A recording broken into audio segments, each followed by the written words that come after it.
আওয়ামী লীগ যেভাবে মামলা করতে আমরা সে মামলা করতে চাই না। যদি মামলা হয়ে থাকে আমি আপনাদেরকে কথা দিচ্ছি সমস্ত মামলা তুলে নেওয়া হবে। এটা একটা বিরাট ব্যাপার, ঠিক না? তার মানে আমরা একথা বলতে পারি জোর গলা এখন যে আমাদের মা বোনেরা ধানের শীষকে অনেক বেশি আগ্রহী আছে, ঠিক কিনা? ওইটা যদি হয় তার আর চিন্তা নাই। তা আমি আপনাদের সামনে আজকে বেশি কথা বলবো না, আজকে তো বেশি আসতে পারি না।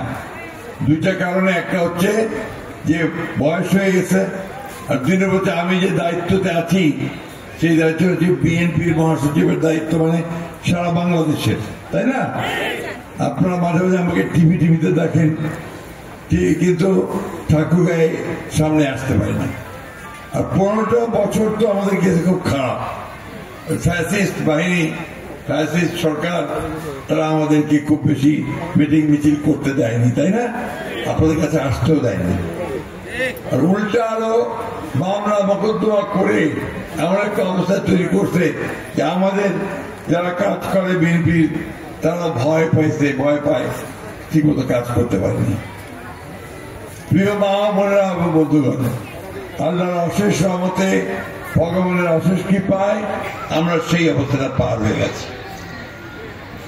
আমি প্রথম দিন আপনাদের মনে আছে 5ই আগস্ট যখন আমরা মুক্ত হলাম, তখন আমাদের ম্যাডাম মানে খালেদা জিয়া তিনি একটা বিবৃতি দিয়েছিলেন, স্টেটমেন্ট দিয়েছিলেন, কথা বলছিলেন।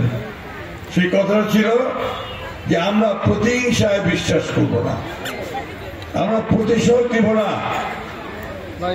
আমরা ভালোবাসা এবং প্রেমের মধ্য দিয়ে রাজনীতি করতে চাই।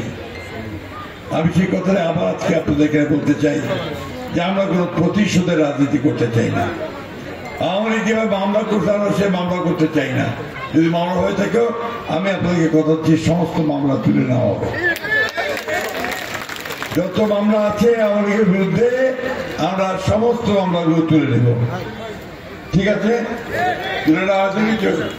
হ্যাঁ, আমরা ওই প্রতিহিংসা প্রতিশোধের রাজনীতি করবো না। আমরা একটা ভালোবাসা, সৌহার্দ্য, সমৃদ্ধি নিয়ে আমরা চলতে চাই। বন্ধুগণ, আজকে আমাদের আপনারা শুনছে যে আমাদের এখানকার যারা নেতা আছে